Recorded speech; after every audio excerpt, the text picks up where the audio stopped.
घरातून साधं बाहेर फिरायला निघालो होतो, पण पुढे मित्राची गाडी बंद पडली. त्यानंतर गोट्या खेळत बसलो होतो आणि शेवटी डोंगराच्या बाजूला जाऊन. तर नमस्कार मंडळी, मी अजय आणि आजच्या नवीन ब्लॉग मध्ये तुमचं मी स्वागत करतो. मग काय, घरातून बाहेर पडलो आणि लागलो रस्त्याला. कुठला मोठा प्लॅन नव्हता, पण म्हणलं जरा बाहेर फिरून येऊया. पण पुढे आलो तर काय बघतोय, माझ्या मित्राची गाडी मध्येच बंद पडलेली. आमची भटकती सुरू व्हायच्या आधीच गाडीने हटकवले राव. मग काय, आपल्या कार्यकर्त्यांनी केली थोडी कसरत केली भाऊ, एकदाची गाडी चालू झाल्यावर म्हणलं तिथं काय थांबायचं कारण, लगेच पुढच्या रस्त्याला लागलो. पुढे आलो तर काही पोरं मस्त गोट्या खेळत बसलेले दिसले. गोट्या दिसले ना आमच्या लहानपणीच्या आठवणी जाग्या झाल्या राव.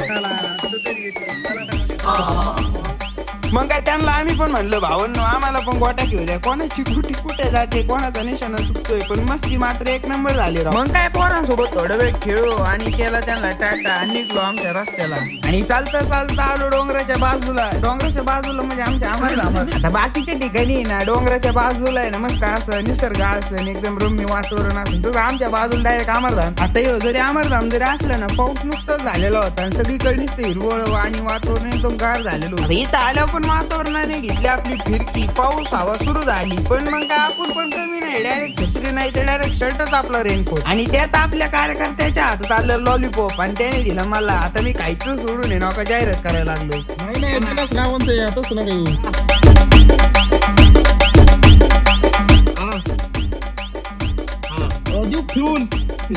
आता मोठा काय प्लॅन नव्हता, पण गाडी काड्या भवण्यापासून ते गोट्या खेळण्यापर्यंत आणि डोंगराच्या बाजूला जाऊन आहे ना अमरधामत बसण्यापर्यंतचा प्रवास एक नंबर झाला. गावाकडच्या फिरण्याचे आणि मित्रांसंग मस्तीचे ब्लॉग जर बघायला आवडत असेल ना, तर तुमच्या भावाला नक्की फॉलो करून ठेवा.